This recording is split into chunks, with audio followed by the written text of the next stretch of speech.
ಅದರಲ್ಲಿ ನಾವು ವಾಕ್ಯಗೋಸ್ಕರ ಪ್ರಾರ್ಥನೆ ಮಾಡ್ತೇವೆ.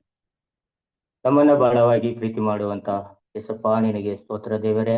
ಅಪ್ಪ ಕರ್ತನೆ, ಅಪ್ಪ ದೇವರೌದು ಕರ್ತನೆ, ನಮ್ಮ ಆರಾಧನೆಗಳು, ಹಾಡುಗಳು ದೇವರೇ, ವಾಕ್ಯದ ಭಾಗಗಳು ಎಲ್ಲ ಕೂಡ ನಿನ್ನ ಕರೆಗೆ ಅರ್ಪಿಸಿಕೊಡ್ತೇವೆ ದೇವರೇ. ಅಪ್ಪ ಕರ್ತನೆ, ಕೊಡುವಂತ ದೇವರೇ, ಅಪ್ಪ ನಿನ್ನ ಅಪ್ಪ ಸೇವಕರು ದೇವರೇ, ಹೌದು ಸೇನಿ ಪಾಸ್ಟರು ದೇವರೇ, ಪಾಸ್ಟರು ದೇವರೇ, ಅಪ್ಪ ಕರ್ತನೆ, ಅವರು ಮುಟ್ಟಿ ನಿನ್ನ ಆತ್ಮದಿಂದ ತುಂಬಿಸಿ ದೇವರೇ, ಹೌದು ಕರ್ತನೆ, ಅಪ್ಪ ದೇವರೇ, ನೀನೇ ದೇವರಪ್ಪ, ಹೌದು ಬಾಯಿಗೆ ದೇವರೇ ನಡೆಸು ಅಪ್ಪ ದೇವರೌದು ಕರ್ತನೆ. ಅಪ್ಪ ಅವ್ರು ಕೊಡುವಂತ ವಾಕ್ಯಗಳು, ಸಂದೇಶಗಳು ಅಪ್ಪ ನಮ್ಮ ಜೀವಿತದಲ್ಲಿ ಫಲಭರಿತರಾಗಿ ಫಲಿಸುವಂತೆ ದೇವರೇ ಕೃಪೆಗಳನ್ನ ಅನುಗ್ರಹಿಸುವುದಾಗಿ ನಾವು ಪ್ರಾರ್ಥಿಸ್ತೇವೆ. ಅಪ್ಪ ಕರ್ತನೆ, ನಿನ್ನ ಮಾರ್ಗಗಳು ಇನ್ನೂ ಕೂಡ ನಾವು ಹೆಚ್ಚಾಗಿ ದೇವರೇ, ನಾವು ದಾಹವುಳ್ಳವರಾಗಿ ದೇವರೇ ಅದನ್ನ ಗ್ರಹಿಸಿಕೊಂಡು ದೇವರೇ, ಅಪ್ಪ ದೇವರೌದು ಕರ್ತನೆ, ಇಡೀ ಲೋಕಕ್ಕೆಲ್ಲ ದೇವರೇ ಆ ಸತ್ಯವನ್ನು ಹಂಚಿಕೊಳ್ಳುವಂತ ಕೃಪೆಗಳನ್ನ ದೇವರೇ ದಯಪಾಲಿಸುವುದಾಗಿ ನಾವು ಪ್ರಾರ್ಥಿಸ್ತೇವೆ. ಹೌದು ದೇವರೇ, ಎಲ್ಲಾರ ಮೇಲೆ ದೇವರಿನ ಪ್ರಭಾವ ಬೀಳಲಿ, ನಿನ್ನ ಪ್ರಸನ್ನ ಅಭಿಷೇಕ ದೇವರೇ ಎಲ್ಲರ ಮೇಲೆ ಬೀಳಲಿ. ಎಲ್ಲರೂ ದೇವರೇ, ಎಲ್ಲ ಹೃದಯಗಳಲ್ಲಿ ದೇವರೇ, ಹೌದಪ್ಪ ಅದನ್ನ ವಾಕ್ಯಗಳು ಕೊಡುವಂತ ವಾಕ್ಯಗಳನ್ನ ಮುದ್ರೆ ಮಾಡಿ ಇಟ್ಟುಕೊಳ್ಳುವಂತ ಕೃಪೆಯನ್ನು ಅನುಗ್ರಹಿಸುವುದಾಗಿ ದೇವರೇ, ನಿನ್ನ ಕೃಪೆಯಿಂದ ದೇವರೇ ಅಪ್ಪ ನಡೆಸುವಂತೆ ನಿನ್ನ ಮಕ್ಕಳನ್ನು ಕೂಡ ಇನ್ನೂ ಅಧಿಕವಾಗಿ ಬಲದಿಂದ ತುಂಬಿಸುವುದಾಗಿ ಕ್ರಿಸ್ತನಾಗಿರುವ ಯೇಸುವಿನ ನಾಮದಲ್ಲಿ ಪ್ರಾರ್ಥಿಸ್ತೇವೆ, ಜೀವವುಳ್ಳ ತಂದೆಯೇ, amen amen. Thank you. Amen. Thank you, brother. Yes, please. Right. Amen. Amen. We are continuing our message about the family healing, and we're going to look at point number 3. So, ನಾವು ಈ ಒಂದು ಕುಟುಂಬದ ಸ್ವಸ್ಥತೆಯ ಬಗ್ಗೆ ಮುಂದುವರಿಸೋಣ. ಮೂರನೇ ಪಾಠ ನಾವು ನೋಡೋಣ. And last week we looked at the spiritual problems that every family has, but we need to receive healing inside of true faith. So ನಾವು ಕಳೆದ ವಾರ ನೋಡಿದ್ದು ಕುಟುಂಬದೊಳಗಡೆ ನಾವು ಸ್ವಸ್ಥತೆಯನ್ನ ಹೊಂದಿಕೋಬೇಕು, ನಿಜವಾದ ಒಂದು ಸ್ವಸ್ಥತೆಯನ್ನು ಹೊಂದಿಕೋಬೇಕು ಎಂಬುದಾಗಿ. And today we're looking at the point that sometimes healing takes place, or healing takes time to occur, or healing does not take place. ಇವತ್ತು ಮೂರನೇದಾಗಿ ನಾವು ತಿಳ್ಕೊಬೇಕಾದ್ರೆ ತುಂಬಾ ಮುಖ್ಯವಾದದ್ದು, ಅರ್ಥ ಮಾಡ್ಕೊಳ್ಳೋದಕ್ಕೆ ಪ್ರಯತ್ನ ಮಾಡಿ. ಸ್ವಲ್ಪ ಸಮಯ ತೆಗೆದುಕೊಳ್ಳುತ್ತೆ, ಇಲ್ಲದಿದ್ರೆ ಗುಣಪಡಿಸುವುದು ನಡೆಯುವುದಿಲ್ಲ ಎಂಬುದಾಗಿ. So even though healing doesn't take place, there is still an answer there inside of God's word. ಅಂದ್ರೆ ಕೆಲವು ಸಲ ಕುಟುಂಬದಲ್ಲಿರುವಂತಹ ಸಮಸ್ಯೆಗಳು ಸರಿಯಾಗದೆ ಇರಬಹುದು, ಗುಣವಾಗದೆ ಇರಬಹುದು, ಆದ್ರೆ ಅದರೊಳಗಡೆ ದೇವರ ಚಿತ್ತ ಇರುತ್ತೆ ಅನ್ನೋದನ್ನ ಗಮನಿಸಿ. So inside the word of God, we have to find all answers. When things take place, when things do not take place, when God is closing the door, we have to understand why, and we have to meditate on the word of God. ಸಮಯ ತೆಗೆದುಕೊಳ್ಳುವಾಗ ಅಥವಾ ಗುಣಪಡಿಸುವಿಕೆ ನಡೆಯದೇ ಇದ್ದಾಗ ನಾವು ದೇವರ ವಾಕ್ಯದಲ್ಲಿ ಇನ್ನೂ ಆಳಕ್ಕೆ ಹೋಗಿ ನಾವು ವಾಕ್ಯದ ಧ್ಯಾನದಲ್ಲಿ ಕಳಿಬೇಕು. And absolutely, God has called us as his covenantal people. So we have to enjoy the blessing of that God is with us at all times. But there's many times where we are deceived and we ask God, why don't things take place? Why can't I receive healing for my problem? So ಅನೇಕ ಸಲ ನಾವು ನೆನಪಲ್ಲಿ ಇಟ್ಕೋಬೇಕಾಗಿರೋದು, ನಾವು ಒಡಂಬಡಿಕೆ ಜನರು, ಒಡಂಬಡಿಕೆ ಒಳಗಡೆ ಕರೆಯಲ್ಪಟ್ಟವರಾಗಿದ್ದೇವೆ ಅಂತ ಹೇಳಿ. ಆದ್ರೆ ಪ್ರಶ್ನೆಗಳು ಬರ್ತಾ ಇರುತ್ತೆ, ಒಡಂಬಡಿಕೆಯಲ್ಲಿ ಇದ್ರೂ ಕೂಡ ಸ್ವಸ್ಥತೆ ಅನ್ನೋದು ಯಾಕೆ ನಡೀತಿಲ್ಲ, ಸಮಸ್ಯೆಗಳು ಯಾಕೆ ಪರಿಹಾರ ಆಗ್ತಿಲ್ಲ ಅನ್ನುವಂತಹ ಸಹಜವಾದ ಪ್ರಶ್ನೆಗಳು ಉದ್ಭವಿಸುತ್ತೆ. And if you're not rooted in the word, if you don't have the spiritual eyes to see the problems, you can fall into resentment and unbelief. ಒಂದು ವೇಳೆ ಅಂತ ಕುಟುಂಬದಲ್ಲಿ ಸಮಸ್ಯೆಗಳಿರುವಂತಹ ಸಮಯದಲ್ಲಿ ನೀನು ದೇವರ ವಾಕ್ಯದಲ್ಲಿ ಬಲವಾಗಿ ಬೇರೂರಿಲ್ಲ ಅಂತ ಹೇಳಿದ್ರೆ ನೀನು ಅಪನಂಬಿಕೆಯಲ್ಲಿ ಬೀಳುವಂತದ್ದು ನಡೆಯುತ್ತೆ. That's why we always say it's very important to be rooted, imprinted, natured with the gospel, with the word of God. Then if you become like that, then for you remnants, nothing can be a problem. ಹಾಗಾಗಿ ದೇವರ ವಾಕ್ಯದಲ್ಲಿ ಮುದ್ರೆ ಆಗೋದು, ಬೇರೂರೋದು, ಆ ವಾಕ್ಯದ ಸ್ವಭಾವದಂತೆ ನಾವು ಮಾರ್ಪಡೋದು ತುಂಬಾ ಮುಖ್ಯ. ಹಾಗೆ ಆಗುವಂತದ್ದು ಉಳಿದವರೆಲ್ಲರಿಗೂ ಕೂಡ ತುಂಬಾ ಮುಖ್ಯವಾದ ವಿಷಯವಾಗಿದೆ. Even for me, when I was young, I had a lot of scars because I had the incorrect thoughts about my family and my background. ನನ್ನ ಜೀವನದಲ್ಲೂ ಕೂಡ ನಾನು ಚಿಕ್ಕವಳಿದ್ದಾಗ ನನ್ನ ಕುಟುಂಬದ ಬಗ್ಗೆ, ನನ್ನ ಕುಟುಂಬದ ಹಿನ್ನೆಲೆಯ ಬಗ್ಗೆ ತಪ್ಪಾದ ಕಲ್ಪನೆಗಳು, ಆಲೋಚನೆಗಳು ಇಟ್ಕೊಂಡಿದ್ದೆ. I always thought, why is my family so weak? Why can't we be very rich and wealthy like other families? Why do we always have problems? I always fell into that type of thinking. That is how Satan dragged me. ಅದು ಯಾವ ತರದ ಆಲೋಚನೆಗಳು ಅಂದ್ರೆ, ನನ್ನ ಕುಟುಂಬದಲ್ಲಿ ಯಾಕೆ ಈ ತರ ಸಮಸ್ಯೆಗಳಿವೆ, ಅಥವಾ ನನ್ನ ಕುಟುಂಬ ಯಾಕೆ ಬಡತನದಲ್ಲಿದೆ, ಬಲಹೀನತೆಯಲ್ಲಿದೆ, ನಾವ್ ಯಾಕೆ ಆ ಏನೋ ಐಶ್ವರ್ಯವಂತರಾಗಿರೋದಕ್ಕೆ ಆಗ್ತಿಲ್ಲ ಅನ್ನುವಂತಹ ಈ ತರದ ಆಲೋಚನೆಗಳು ಇರ್ತಾ ಇತ್ತು. ಸೈತಾನನ ಇಂಥ ಆಲೋಚನೆಗಳಿಂದಲೇ ನನ್ನನ್ನ ಮೋಸ ಮಾಡೋದಕ್ಕೆ ಪ್ರಯತ್ನ ಮಾಡ್ತಿದ್ದ. But if you are rooted in the gospel, you can be the spiritual summit. You can overcome all of your circumstances and you can have Thanksgiving. Thanksgiving that you have this family and that God blessed you to be in this place. So ದೇವರ ವಾಕ್ಯದಲ್ಲಿ ನೀನು ಮುದ್ರೆಯಾಗಿ ಬೇರೂರಿ ಸ್ವಭಾವವಾಗಿ ಮಾರ್ಪಡುವಾಗ ಖಂಡಿತವಾಗ್ಲೂ ಕೂಡ ನೀನು ದೇವರಿಗೆ ಕೃತಜ್ಞತೆ ಸಲ್ಲಿಸ್ತೀಯ. ಅಂತ ಕುಟುಂಬದಲ್ಲಿ ನೀನು ಇರೋದಕ್ಕೆ ದೇವರಿಗೆ ಕೃತಜ್ಞತೆ ಯಾವಾಗಲೂ ಸಲ್ಲಿಸ್ತೀಯ. So even in the Bible, the representatives, the prophets in the Bible, the seven remnants, they all had the family problem as well. ಸತ್ಯವೇದದಲ್ಲಿ ಇರುವಂತಹ 7 ಜನ ಉಳಿದವರಾಗಿರ್ಬೋದು, ಪ್ರವಾದಿಗಳಾಗಿರ್ಬೋದು, ದೇವರ ಮಕ್ಕಳು, ಅವರ ಜೀವನದಲ್ಲೂ ಕುಟುಂಬದಲ್ಲೂ ಕೂಡ ಅನೇಕ ಸಮಸ್ಯೆಗಳಿತ್ತು. So one representative is like Hosea. In the Bible, there was a prophet Hosea, and God told him to marry an adulterous woman. ಹೋಶೇಯನ ಬಗ್ಗೆ ನಿಮಗೆ ಗೊತ್ತಿರ್ಬೋದು. ಹೋಶೇಯನ ಹೆಸರಲ್ಲಿ ಒಂದು ಪುಸ್ತಕ ಇದೆ ಹಳೆ ಒಡಂಬಡಿಕೆಯಲ್ಲಿ. ಸೊ ಅವನೊಬ್ಬ ಪ್ರವಾದಿ ಆಗಿದ್ದ. ಅವನಿಗೆ ದೇವರು ಮಾತನಾಡಿ, ನೀನು ಹೋಗಿ ಒಂದು ವೇಶ್ಯೆಯನ್ನ ಮದುವೆ ಆಗುವಂತ ಹೇಳ್ತಾನೆ. So even though he was the very precious prophet of the Lord, God could have blessed him with a very, wonderful, faithful wife. But actually, God told him to take a woman who had a relationship with many other men. ಇಲ್ಲಿ ಹೋಶೇಯನ ತುಂಬಾ ನಂಬಿಗಸ್ತನು, ದೇವರ ಪ್ರವಾದಿ, ಒಳ್ಳೆ ವ್ಯಕ್ತಿ ಆಗಿದ್ರು ಕೂಡ ದೇವರು ಅವನಿಗೆ ಉತ್ತಮವಾದ ಹೆಂಡತಿಯನ್ನ, ಒಳ್ಳೆ ಹುಡುಗಿಯನ್ನ ಕೊಡ್ಬೋದಾಗಿತ್ತು. ಆದ್ರೆ ದೇವ್ರು ಹೇಳಿದ್ದು ಆ ಒಂದು ವೇಶ್ಯೆಯನ್ನ, ಅನೇಕ ಗಂಡಸರ ಜೊತೆ ಸಂಬಂಧ ಇಟ್ಕೊಂಡಿರುವಂತ ಒಂದು ಹುಡುಗಿನ ಮದುವೆ ಆಗುವಂತ ಹೇಳ್ತಾರೆ. If remnants, if you look at this from the worldly sense, from the perspective of non-believers, you can think it's very strange, and how come God is so weird and God let this precious prophet have this kind of wife? ಒಂದು ವೇಳೆ ನಾವೇನಾದ್ರೂ ವಾಕ್ಯದಲ್ಲಿ ಬಲಹೀನರಾಗಿದ್ರೆ, ಏನು ದೇವ್ರು ಈ ತರ ಒಂದು ಒಳ್ಳೆ ಪ್ರವಾದಿನ, ಒಳ್ಳೆ ವ್ಯಕ್ತಿನ ತಗೊಂಡೋಗಿ ಇಂಥ ಒಂದು ಹುಡುಗಿನ ಮದುವೆ ಆಗು ಅಂತ ಹೇಳ್ತಿದಾರಲ್ಲ ಅಂತ ಹೇಳ್ಬಿಟ್ಟು ನಮ್ಗೊಂಥರ ಸಂಕೋಚನೋ ಅಥವಾ ಕೆಟ್ಟದಾಗಿ ಕಾಣಬಹುದು. But if you read the Bible verses in Hosea 3, it talks about how the adulterous wife, she represents how the age has fallen into adultery and idol worship. ಆದ್ರೆ ಆತ್ಮಿಕವಾಗಿ ನಾವು ಇದನ್ನ ಅರ್ಥ ಮಾಡ್ಕೋಬೇಕಾಗಿರೋದು, ಯಾಕೆ ದೇವ್ರು ಈ ತರ ಹೇಳಿದ್ರು ಅಂದ್ರೆ, ಇಸ್ರಾಯೇಲರಿಗೆ ದೇವ್ರು ಹೇಳ್ಬೇಕಾಗಿತ್ತು, ಇದೇ ಹುಡುಗಿ ತರ ಇಸ್ರಾಯೇಲರೆಲ್ಲರೂ ಕೂಡ ಆತ್ಮಿಕ ಒಂದು ವ್ಯಭಿಚಾರದಲ್ಲಿ ಬಿದ್ದಿದ್ದಾರೆ, ಅಂದ್ರೆ ವಿಗ್ರಹಾರಾಧನೆಯಲ್ಲಿ ಬಿದ್ದಿದ್ದಾರೆ ಅಂತ. So God wanted to show through this his wife that this is the problem of the age. This is not just the problem of Hosea's wife, but it is the problem of the age. It's the problem the Israelites are falling into.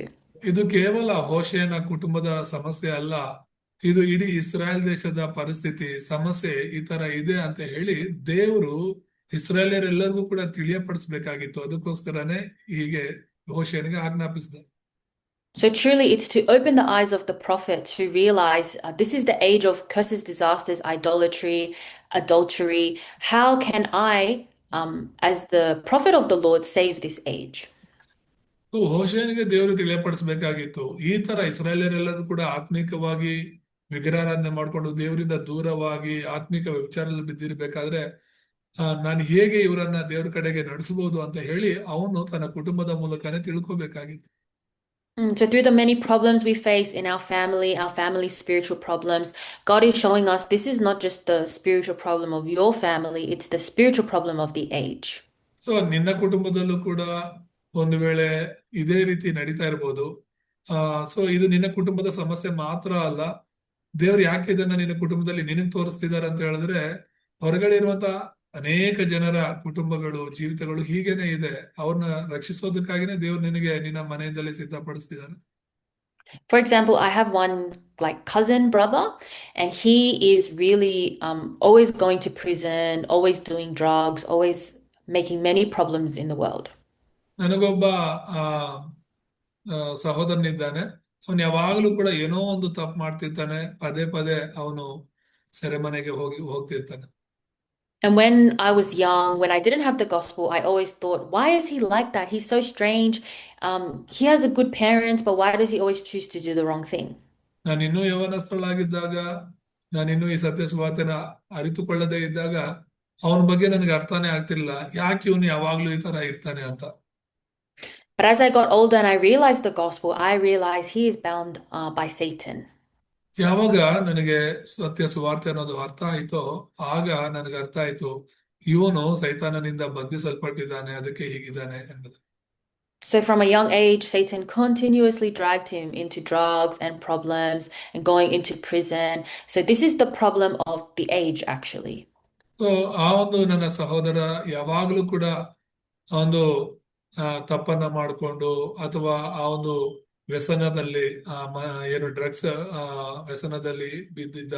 So ಅದು ಅವನೊಬ್ಬನ ಸಮಸ್ಯೆ ಅಲ್ಲ, ಈ ಯುಗದ ಸಮಸ್ಯೆ ಅಂತ ನಾನು ಅರ್ಥ ಮಾಡ್ಕೊಂಡೆ. I thought that that's his own personal spiritual problem, and he, the problem came to him because he's bad, or I don't know. I didn't know the spiritual facts, but now I can see that this is this is the problem of the age. So truly, to preach the gospel, to break down the forces of darkness, to break people free from the power of Satan, that's the greatest blessing. So ನಾನು ಅವನು ಈ ತರ ಪದೇ ಪದೇ ತಪ್ಪು ಮಾಡ್ತಿದ್ದಾಗ ಅವನೊಂದು ಸ್ವಭಾವ ಹೀಗಿರುತ್ತೆ ಅಂತ ಅನ್ಕೊಂಡೆ. ಆದ್ರೆ ಸುವಾರ್ತೆನ ತಿಳ್ಕೊಂಡ್ಮೇಲೆ ಅದು ಒಬ್ಬನ ಸಮಸ್ಯೆ ಅಲ್ಲ, ಈ ಯುಗದ ಸಮಸ್ಯೆನೇ ಆಗಿದೆ. ಸೈತಾನನು ಅನೇಕರನ್ನ ಈ ರೀತಿಯಾಗಿ ದಾರಿ ತಪ್ಪಿಸ್ತಿದ್ದಾನೆ ಅಂತ ಹೇಳ್ಬಿಟ್ಟು. So in our personal field, in our school, in our family, in our workplace, God is showing us these types of problems so we can see the bigger problem of this age that has lost the gospel. ನಮ್ಮ ಕುಟುಂಬ ಆಗಿರ್ಬೋದು, ನಮ್ಮ school college ಆಗಿರ್ಬೋದು, ನಾವು ಕೆಲಸ ಮಾಡುವಂತ ಜಾಗ ಆಗಿರ್ಬೋದು, ಎಲ್ಲಾ ಕಡೆ ಕೂಡ ಈ ತರ ಸಮಸ್ಯೆಗಳಿಂದ ಇರುವಂತ ಜನರಿದ್ದಾರೆ. ಅದನ್ನ ದೇವರು ನಮಗೆ ತಿಳಿಯಪಡಿಸಿದ್ದಾರೆ ಅಥವಾ ತೋರಿಸ್ತಿದ್ದಾರೆ.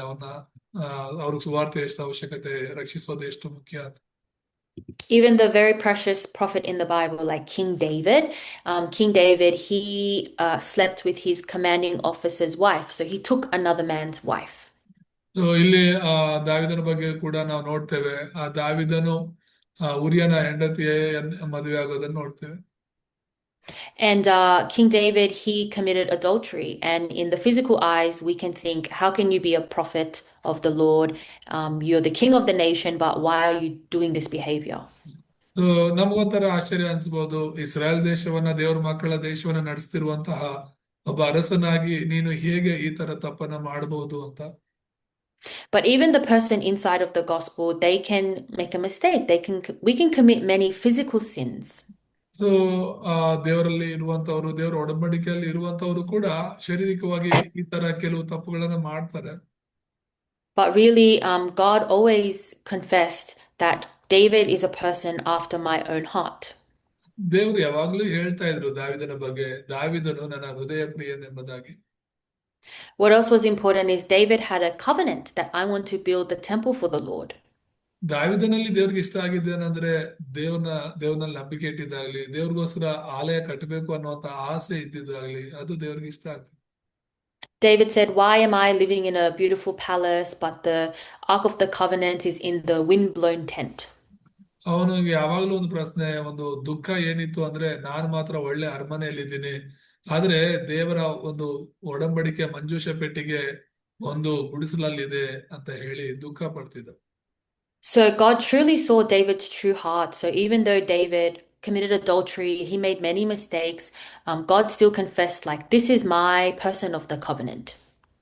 ದಾವಿದನು ಅದೊಂದೇ ಅಲ್ಲ, ಈ ತರ ಅನೇಕ ತಪ್ಪುಗಳನ್ನ ಮಾಡಿದ್ರು ಕೂಡ ಅವನು ಕೂಡ ಪಶ್ಚಾತ್ತಾಪ ಪಡ್ತಾನೆ, ದೇವ್ರ ಕಡೆ ತಿರುತ್ತಾನೆ. ದೇವ್ರು ಹೇಳೋದೇನಂದ್ರೆ, ಇವನು ನನ್ನ ಹೃದಯ ಪ್ರಿಯನು, ಇವನು ನನ್ನ ಒಡಂಬಡಿಕೆ ಹಿಡ್ಕೊಂಡಂತಹ ವ್ಯಕ್ತಿ ಎಂಬುದಾಗಿ ಅರಿಕೆ ಮಾಡ. But then for someone like Hosea's wife, she didn't have, the word of God as her center. She didn't have her covenant for the Lord. That's why, even though she was the adulterous woman as well, God didn't see her as he saw, like King David. ಇಲ್ಲಿ ಹೋಶೇಯನ ಹೆಂಡತಿ ಬಗ್ಗೆ ನಾವು ನೋಡುವಾಗ, ಅವಳು ಸುವಾರ್ತೆಯನ್ನ ಹಿಡ್ಕೊಳ್ದೆ ಇರೋಳು, ಒಡಂಬಡಿಕೆಯಲ್ಲಿ ಇಲ್ಲದೆ ಇರೋಳು. ಅದಕ್ಕೋಸ್ಕರ ದಾವಿದನ ನೋಡುವಂತ ರೀತಿಯಲ್ಲಿ ದೇವರು ಆ ಓಶಿಯನ ಹೆಂಡತಿಯನ್ನ ನೋಡ್ಲಿಲ್ಲ. And then there's also King Saul. So King Saul, he had a daughter that lived a very tragic life. ಇಲ್ಲಿ ರಾಜ ಸೌಲನು ಕೂಡ ಇದ್ದಾನೆ, ಅವನ ಬಗ್ಗೆ ಕೂಡ ನಾವು ನೋಡ್ಬೋದು. And the reason King Saul, he didn't have the covenant of God truly in his heart. ಈ ಅರಸನಾದ ಸೌಲನು ಕೂಡ ದೇವರ ಒಡಂಬಡಿಕೆಯನ್ನ ಅವನ ಹೃದಯದಲ್ಲಿ ಬಲವಾಗಿ ಇಟ್ಕೊಂಡಿರ್ಲಿಲ್ಲ. He was very wicked, he was very sneaky, so that's why God didn't want him to be king anymore and wanted to raise King David in his place. ಅವನು ತುಂಬಾ ಏನು ಸುವಾರ್ತೆಯಿಂದ ಹೊರಗಡೆ ದೇವರ ವಿಷಯಗಳಿಂದ ದೂರ ಜೀವಿಸ್ತಾ ಇದ್ದ. ಅದಕ್ಕೋಸ್ಕರ ದೇವರು ಅವನನ್ನ ತೆಗೆದುಹಾಕಿ ಅವನ ಸ್ಥಾನದಲ್ಲಿ ದಾವಿದನನ್ನ ಕೂರಿಸ್ಬೇಕು ಅನ್ನೋದು ದೇವರ ಯೋಚನೆಯಾಗಿತ್ತು. So the Bible shows us that everyone has spiritual problems, everyone can make mistakes, commit the physical sin, but God sees if the person has the true covenant of God in their heart. So ಇಲ್ಲಿ ನಾವು ಅರ್ಥ ಮಾಡ್ಕೋಬೇಕಾದ ಸತ್ಯವೇದ ನಮ್ಗೆ ತಿಳಿಸೋದೇನಂದ್ರೆ, ಸುವಾರ್ತೆಯಲ್ಲಿ ಇರೋರು, ದೇವರಲ್ಲಿ ಇರುವಂತವ್ರು ಕೂಡ ತಪ್ಪನ್ನ ಮಾಡ್ಬೋದು, ಆದ್ರೆ ನಿಜವಾಗ್ಲೂ ಕೂಡ ದೇವರ ಒಡಂಬಡಿಕೆಯಲ್ಲಿ ಇರೋರು, ಸುವಾರ್ತೆಯಲ್ಲಿ ಇರೋರು ಯಾರು ಅನ್ನೋದು ದೇವ್ರು ನೋಡ್ತಾರೆ. And it can sound very unfair, actually, in a worldly sense. How come someone can be a very good person, but if they don't have Christ, they go to hell? But for the person who truly has the covenant of God, they are used by God, even though they make many mistakes. ನಮಗೆ ಒಂದು ಪ್ರಶ್ನೆ ಮೂಡಬಹುದು, ಲೋಕದಲ್ಲಿ ಅನ್ಯ ಜನರು ಶಾರೀರಿಕವಾಗಿ ಯಾವುದೇ ತಪ್ಪನ್ನ ಮಾಡದೇ ಇರುವಂತವ್ರು, ತುಂಬಾ ಒಳ್ಳೆ ಜೀವನ ಮಾಡೋರು ತುಂಬಾ ಜನ ಇರ್ತಾರೆ, ಆದ್ರೆ ಅವರು ಪರಲೋಕಕ್ಕೆ ಹೋಗಲ್ಲ, ನರಕಕ್ಕೆ ಹೋಗ್ತಾರೆ. ಆದ್ರೆ ದೇವ್ರ ಮಕ್ಕಳಲ್ಲಿ ಕೆಲವು ತಪ್ಪುಗಳನ್ನ ಮಾಡಿದ್ರು ಕೂಡ ಅವರು ಪರಲೋಕಕ್ಕೆ ಹೋಗ್ತಾರೆ. ಇದು ಹೇಗೆ ಅನ್ನುವಂತ ಒಂದು ಪ್ರಶ್ನೆ ಮೂಡಬಹುದು. So for the remnants especially, many people will ask you these kind of questions when you evangelize. You have to be able to share that this is the grace of God. Salvation is the absolute grace of God. ಹೀಗೆ ಇಲ್ಲಿ ಕೇಳ್ತಿರುವಂತಹ ಎಲ್ಲ ಉಳಿದವರಿಗೆ, ಸೇವಕರುಗಳಿಗೆ, ನೀವು ಸ್ವಾರ್ಥ ಸಾರಕ್ಕೆ ಹೋದಾಗ ಈ ತರ ಪ್ರಶ್ನೆಗಳನ್ನ ನೀವು ಎದುರಿಸ್ತೀರಾ, ಆಗ ನೀವು ಹೇಳ್ಬೇಕಾಗಿರೋದು ರಕ್ಷಣೆ ಅನ್ನೋದು ದೇವರ ಕೃಪೆಯಿಂದ ಸಿಗುವಂತದ್ದಾಗಿದೆ, ಅದು ಮನುಷ್ಯರ ಪ್ರಯಾಸದಿಂದ ಅಲ್ಲ ಅನ್ನುವಂತ ಉತ್ತರಗಳನ್ನ ಕೊಡಬೇಕು. God called me in his grace as a person of the covenant, not because I'm a good person or I do good deeds, but because God's covenant is truly in my heart. ನಾನು ರಕ್ಷಿಸಲ್ಪಟ್ಟಿರೋದು, ಪರಲೋಕಕ್ಕೆ ಹೋಗೋದು ನಾನು ಒಳ್ಳೆಯವನು ಅಂತ ಅಲ್ಲ, ಒಳ್ಳೆ ಕೆಲಸಗಳನ್ನ ಮಾಡ್ತಿದೀನಿ ಅಂತ ಅಲ್ಲ, ದೇವರ ಸ್ಪಷ್ಟವಾದ ಸ್ವಚ್ಛವಾದ ಕೃಪೆಯಿಂದಲೇ ನಾನು ರಕ್ಷಣೆ ಹೊಂದಿದ್ದೀನಿ ಅನ್ನೋದನ್ನ ನಾವು ತಿಳ್ಕೋಬೇಕು ಇನ್ನೊಬ್ಬರಿಗೆ. So God is using us for the fulfillment of his covenant. ದೇವರು ನಿನ್ನನ್ನ ನನ್ನನ್ನ ಆತನ ಒಡಂಬಡಿಕೆ ನೆರವೇರಿಕೆಗಾಗಿ ಉಪಯೋಗಿಸ್ತಿದ್ದಾರೆ. People like the Hosea's wife or King Saul, they were just used by God, to move the world or to do worldly things, but not for the fulfillment of the covenant. ಹೋಶೇಯನ ಹೆಂಡತಿಯನ್ನಾಗ್ಲಿ ಅಥವಾ ಅರಸನಾದ ಸೌಲನನ್ನಾಗ್ಲಿ ಆ ಜನರನ್ನ ಆ ಒಂದು ತಾತ್ಕಾಲಿಕವಾಗಿ ನಡೆಸೋದಕ್ಕಾಗಿ ಉಪಯೋಗಿಸ್ತಾರೆ ಅಷ್ಟೇನೆ ವಿನಃ ಒಡಂಬಡಿಕೆಯ ಒಂದು ಚಳುವಳಿಯನ್ನ ಮಾಡೋದಕ್ಕಾಗಿ ಅಲ್ಲ. Another absolute figure who was used by God is Joseph. ಇನ್ನೊಬ್ಬ ಒಂದು ಪರಿಪೂರ್ಣ ವ್ಯಕ್ತಿ ದೇವರ ಸುವಾರ್ತೆಗಾಗಿ ಉಪಯೋಗಿಸಲ್ಪಟ್ಟವರು ಯಾರಾದ್ರೂ ಇದ್ದಾರೆ ಅಂದ್ರೆ ಅದು ಯೋಸೇಫ್. So let's read Genesis 45. We can read verse 4 to 5. Genesis 45, 4 to 5. ಆದಿಕಾಂಡ 45, 4 ಮತ್ತು 5ನೇ ವಚನವನ್ನು ಓದ್ಕೊಳ್ಳೋಣ.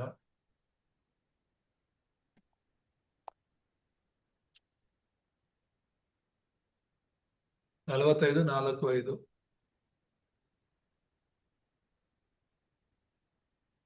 ಯೋಸೇಫನು, ನನ್ನ ಹತ್ತಿರಕ್ಕೆ ಬನ್ನಿರಿ ಎಂದು ತನ್ನಣ್ಣಂದಿರಿಗೆ ಹೇಳಲು ಅವರು ಹತ್ತಿರಕ್ಕೆ ಬಂದರು. ಅವನು ಅವರಿಗೆ, ಐಗುಪ್ತ ದೇಶಕ್ಕೆ ಸೇರುವಂತೆ ನೀವು ಮಾರಿಬಿಟ್ಟ ನಿಮ್ಮ ತಮ್ಮನಾದ ಯೋಸೇಫನೇ ನಾನು. ನೀವು ನನ್ನನ್ನು ಹಾಗೆ ಮಾರಿದ್ದಕ್ಕಾಗಿ ವ್ಯಸನಪಟ್ಟು ದುಃಖಿಸಬೇಡಿರಿ. ಪ್ರಾಣ ಸಂರಕ್ಷಣೆಗಾಗಿ ದೇವರು ನನ್ನನ್ನು ನಿಮ್ಮ ಮುಂದೆ ಕಳುಹಿಸಿದನು. Amen. So we know very well that Joseph's brothers, they sold him as a slave. ನಮ್ಮೆಲ್ಲರಿಗೂ ಚೆನ್ನಾಗಿ ಗೊತ್ತು, ಯೋಸೇಫನ ಅಣ್ಣ ತಮ್ಮಂದರು ಅವನನ್ನ ಗುಲಾಮನಾಗಿ ಮಾರ್ಬಿಟ್ರು. But actually, Joseph knew that his journey as a slave was to fulfill God's covenant. ಆದ್ರೆ ಯೋಸೇಫನಿಗೆ ತಿಳಿದಂತ ವಿಷಯ ಏನು ಅಂದ್ರೆ, ನಾನು ಗುಲಾಮನಾಗಿ ಹೋಗ್ತಾ ಇರ್ಬೋದು, ಆದ್ರೆ ದೇವರ ಒಡಂಬಡಿಕೆಯ ನೆರವೇರಿಕೆಯ ಮಾರ್ಗದಲ್ಲಿ ಹೋಗ್ತಾ ಇದ್ದೀನಿ ಅಂತ. That's why wherever Joseph went, people really saw the work of the Holy Spirit in him. So he became the in charge of Potiphar's household. He was also inside of the prison. He had a position in the prison. So ಹಾಗಾಗಿ ದೇವರ ಆತ್ಮನು ಯೋಸೆಫನಲ್ಲಿ ಇದ್ದದರಿಂದ ಅವನು ಎಲ್ಲಿಗೆ ಹೋದ್ರು ಕೂಡ ದೇವರ ಆತ್ಮನ ಕಾರ್ಯಗಳನ್ನ ಅನ್ಯ ಜನರು ಕೂಡ ನೋಡ್ತಾ ಇದ್ರು. ಅದು ಪೋಟಿಫರ ಮನೆ ಆಗ್ಲಿ, ಅದು ಸೆರೆಮನೆ ಆಗ್ಲಿ. Yeah, that's because Joseph always enjoyed the blessing of Emmanuel. God is with me. Even though I'm going as a slave, even though I'm going as a prisoner, I know that God is using me for his covenant of world evangelization. ನಾನು ಗುಲಾಮನಾಗಿ ಹೋಗ್ತಾ ಇದ್ರು, ಸೆರೆಮನೆಯಲ್ಲಿ ಖೈದಿಯಾಗಿದ್ರು ಕೂಡ ದೇವರ ಒಂದು ಲೋಕ ಸ್ವಾರ್ಥೀಕರಣದ ಒಂದು ಮಾರ್ಗದಲ್ಲಿ ನಾನು ಹೋಗ್ತಾ ಇದ್ದೀನಿ ಅಂತ ಹೇಳಿ ಯೋಸೆಫನಿಗೆ ಗೊತ್ತಿತ್ತು. ಹಾಗಾಗಿ ಅವನು ದೇವರು ಜೊತೆ ಇರುವಂತಹ ಆ ಇಮ್ಮಾನುವೇಲನ ಆಶೀರ್ವಾದವನ್ನ ಅನುದಿನ ಆನಂದಿಸ್ತಿದ್ದ. So he raised up Joseph as the governor of Egypt. And then when Joseph's brothers came to Egypt because there was the famine of the grain, Joseph told his brothers, "Don't be afraid because God sent me ahead of you to save lives." So ಈಗ ನಾವು ಓದ್ಕೊಂಡಂತ ವಚನದಲ್ಲಿ ನೋಡ್ತಿರೋದೇನಂದ್ರೆ ಯೋಸೆಫನು ಸರ್ವಾಧಿಕಾರಿಯಾಗಿರ್ತಾನೆ ಐಗುಪ್ತ ದೇಶದಲ್ಲಿ. ದವಸ ಧಾನ್ಯ ಕೊಂಡುಕೊಳ್ಳೋದಕ್ಕಾಗಿ ಯೋಸೆಫನ ಅಣ್ಣ ತಮ್ಮಂದ್ರು ಬರ್ತಾರೆ. ಆದ್ರೆ ಅವ್ರನ್ನ ನೋಡಿ ಗುರ್ತಿಡಿದು ನಾನೇ ಯೋಸೆಫನ್ ಅಂತ ಹೇಳಿ, ನೀವ್ಯಾರು ನನ್ನನ್ನ ಈ ರೀತಿ ಮಾರಿದಕ್ಕಾಗಿ ಭಯ ಪಡಬೇಡಿರಿ, ನಿಮ್ಮ ಪ್ರಾಣಗಳ ಸಂರಕ್ಷಣೆಗಾಗಿ ದೇವರೇ ನಿಮಗಿಂತ ಮುಂಚೆ ನನ್ನನ್ನ ಇಲ್ಲಿ ಕಳಿಸಿದ್ದಾರೆ ಅನ್ನುವಂತಹ ಸತ್ಯವನ್ನ ಹೇಳ್ತಾರೆ. So really Joseph had the covenant to the extent that he dreamed about it. He dreamed about his covenant. But compared to his brothers who lost hold of the covenant, God truly used Joseph. ಯೋಸೆಫನ ಅಣ್ಣ ತಮ್ಮಂದ್ರೆಲ್ಲರೂ ಕೂಡ ದೇವರ ಒಡಂಬಡಿಕೆಯನ್ನ ಬಿಟ್ಬಿಟ್ಟಿದ್ರು, ಮರ್ತು ಬಿಟ್ಟಿದ್ರು. ಆದ್ರೆ ಯೋಸೆಫನು ದೇವರ ಒಡಂಬಡಿಕೆನ ಹಿಡ್ಕೊಂಡು ಆ ಒಡಂಬಡಿಕೆ ಬಗ್ಗೆ ಕನಸು ಕಾಣ್ತಾ ಇದ್ದ. ಹಾಗಾಗಿನೇ ದೇವರು ಅವನನ್ನ ಉಪಯೋಗಿಸ್ದ. So we have to really see that the covenantal blessing in the family line, it's the one that truly holds on to God's vision, God's covenant. So remnants, you have to really have God's vision in your heart. ದೇವರು Bible ಅಲ್ಲಿ ಯಾರು ದೇವರ ಒಡಂಬಡಿಕೆಯನ್ನ, ದೇವರ ದರ್ಶನವನ್ನ ಹಿಡ್ಕೊಂಡ್ರು ಅಂತವನ್ನ ಉಪಯೋಗಿಸಿದ್ರು. ಇಲ್ಲಿರುವಂತ ನೀವೆಲ್ಲರೂ ಕೂಡ ದೇವರ ಒಡಂಬಡಿಕೆಯನ್ನು, ಆತನ ದರ್ಶನವನ್ನ ಹಿಡ್ಕೊಂಡವರಾಗಿರಿ. And as well, it says we must understand the problem. ಮತ್ತೆ ನಾಲ್ಕನೇದಾಗಿ ನಾವು ನೋಡ್ತಾ ಇದ್ದೀವಿ, ಸಮಸ್ಯೆಯನ್ನ ನಾವು ಅರ್ಥ ಮಾಡ್ಕೋಬೇಕೆಂಬುದಾಗಿ. So let's read 2 Corinthians 2, 2 verse ಕೊರಿಂಥ 14.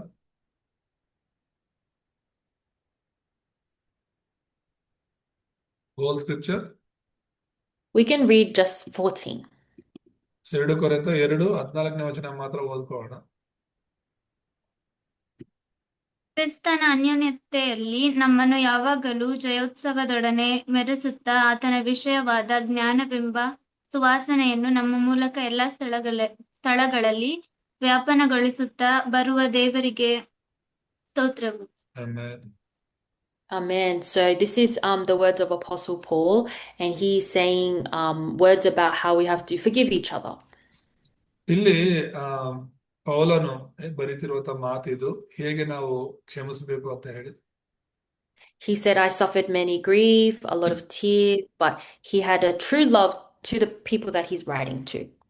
ಸೊ ಈತನು ಯಾರಿಗೋಸ್ಕರ ಈ ಒಂದು ಕೊರಿಂಥದವರಿಗೆ 2ನೇ ಪತ್ರಿಕೆಯಲ್ಲಿ ಬರೀತಾ ಇದ್ರು, ಅವ್ರ ಮೇಲೆ ನಿಜವಾದ ಪ್ರೀತಿ, ಕಾಳಜಿಯಿಂದ ಇದನ್ನ ಬರೀತಿದ್ದಾನೆ.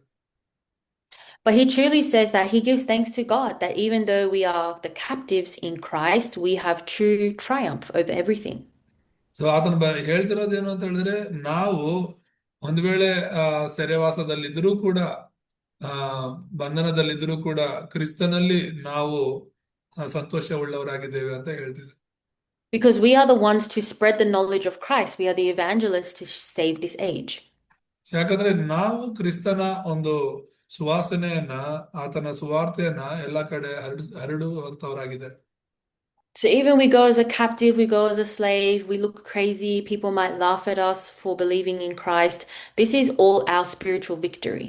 ನಾವು ಸುವಾರ್ತೆಯನ್ನ ಹಿಡ್ಕೊಂಡು ಎಲ್ಲರಿಗೂ ಸುವಾರ್ತೆ ಸಾರ್ತಾ ತಿರುಗಾಡ್ತಿರ್ತೇವೆ. ನಮ್ಮನ್ನು ನೋಡುವಂತವ್ರು ನಮ್ಮನ್ನ ಹುಚ್ಚಿರ್ತಾರ ನೋಡ್ಬೋದು, ಆದ್ರೆ ದೇವರು ನಮಗೆ ಎಲ್ಲವುಗಳಲ್ಲಿ ಜಯ ಕೊಡ್ತಾನೆ. So you must truly have assurance and confirmation of your identity every day. ಹಾಗಾಗಿ ನಿನ್ನ ಗುರುತು ಮತ್ತೆ ನಿನ್ನ ಸ್ಥಾನ ಕ್ರಿಸ್ತನಲ್ಲಿ ಏನು ಅನ್ನೋದನ್ನ ಯಾವಾಗ್ಲೂ ನೀನು ಮನಸ್ಸಲ್ಲಿ ಇಟ್ಕೋಬೇಕು. To truly enjoy your day, to have victory in your day, you have to enjoy Christ every day. ನೀನು ಪ್ರತಿದಿನ ಆ ದಿನದಲ್ಲಿ ಜಯದ ಜೀವಿತವನ್ನ ಜೀವಿಸ್ಬೇಕು ಅಂದ್ರೆ ಆ ದಿನದಲ್ಲಿ ನೀನು ಕ್ರಿಸ್ತನಲ್ಲಿ ಆನಂದಿಸುವವರಾಗಿರ್ಬೇಕು. So, to be with your family, there are many problems, many incidents that happen. But if you enjoy Christ, if you enjoy the kingdom of God, you will never be deceived by your problems. ಒಂದು ವೇಳೆ ನೀನು ಕುಟುಂಬದಲ್ಲಿರುವಾಗ ನಿನ್ನ ಕುಟುಂಬದಲ್ಲಿ ನಡೀತಿರುವಂತಹ ಪರಿಸ್ಥಿತಿಗಳು, ಸಮಸ್ಯೆಗಳನ್ನ ನೋಡಿ ನೀನು ಮೋಸ ಹೋಗ್ಬೋದು. ಆದ್ರೆ ನೀನು ಕ್ರಿಸ್ತನಲ್ಲಿ ಇದ್ದುಕೊಂಡು ಕ್ರಿಸ್ತನಲ್ಲಿ ಆನಂದಿಸುವುದಾದ್ರೆ ಆ ರೀತಿ ಆಗೋದಕ್ಕೆ ಸಾಧ್ಯ ಇಲ್ಲ. And truly, we have to bind the strong man. So it has there Matthew 12, 1-45. But in Matthew 12:29, it says, bind the strong man, it's talking about bind Satan. So ಇಲ್ಲಿ ಮತ್ತಾಯ 12ನೇ ಅಧ್ಯಾಯದಲ್ಲಿ 1-45 ಸೈತಾನ್ ಬಗ್ಗೆ ಹೇಳುತ್ತೆ. ಅದರಲ್ಲಿ ಮುಖ್ಯವಾಗಿ 29ನೇ ವಚನವನ್ನು ಓದುವಾಗ ನಾವು ಬಲಿಷ್ಠ ವ್ಯಕ್ತಿಯನ್ನ ಮೊದಲು ಕಟ್ಟಿ ಹಾಕ್ಬೇಕೆಂಬುದಾಗಿ ನೋಡಿ. So how can we go into the strong man's house? We have to first tie up the strong man, then we can plunder the house. ನಾವು ಹೇಗೆ ಒಂದು ಮನೆಯೊಳಗೆ ಹೋಗಿ ಅಲ್ಲಿರುವಂತದನ್ನ ತೆಗೆದುಕೊಂಡು ಬರಬಹುದು? ಆ ಮನೆಯಲ್ಲಿರುವಂತ ಒಬ್ಬ ಬಲವಂತನನ್ನ, ಬಲಶಾಲಿಯನ್ನ ಕಟ್ಟಿ ಹಾಕದೆ ಆ ಮನೆಯನ್ನ ಕೊಳ್ಳೆ ಹೊಡೆಯೋದಕ್ಕೆ ಆಗುದಿಲ್ಲ ಎಂಬುದಾಗಿ ನೋಡಿ. The strong one is Satan. So break down the forces of darkness, continuously break down Satan's power, then you can overcome everything. ಆ ಮನೆ ಅಂದ್ರೆ ಪ್ರಪಂಚ, ಆ ಬಲಿಷ್ಠನಂದ್ರೆ ಸೈತಾನ. ಸೊ ಅವನ ಕೈಯಿಂದ ಜನರನ್ನ ಬಿಡಿಸ್ಬೇಕು ಅಂತ ಹೇಳಿದ್ರೆ ಮೊದಲು ಆ ಸೈತಾನನ ನಾವು ಕಟ್ಟಿ ಹಾಕ್ಬೇಕು ಅಂತ ಹೇಳಿ, ಆಮೇಲೆ ಅವನ ಕೈಲಿರುವಂತ ಜನರನ್ನ ನಾವು ಬಿಡಿಸ್ಬೇಕು. So in the conclusion, we have to enjoy the power of Christ in our life. So ಮುಕ್ತಾಯದಲ್ಲಿ ನಾವು ನೋಡುವಾಗ ಸಂಪೂರ್ಣ ಅಗತ್ಯವಿರುವಂತದ್ದು ಕ್ರಿಸ್ತನ ಒಂದು ಶಕ್ತಿಯನ್ನ ನಾವು ಆನಂದಿಸಬೇಕೆಂಬುದಾಗಿ. Truly, when we enjoy the power of Christ, Satan kneels before our feet. ಯಾವಾಗ ನಾವು ಕ್ರಿಸ್ತನ ಶಕ್ತಿಯನ್ನ ಆನಂದಿಸ್ತೇವೋ ಆಗ ಸೈತಾನನು ನಮ್ಮ ಪಾದಗಳ ಮುಂದೆ ಮಂಡಿಯೂರುತ್ತಾನೆ. Let's quickly read Romans 16:19. ಒಂದು ವಚನವನ್ನ ಬೇಗ ಓದ್ಕೊಳ್ಳೋಣ. ರೋಮ 16:19.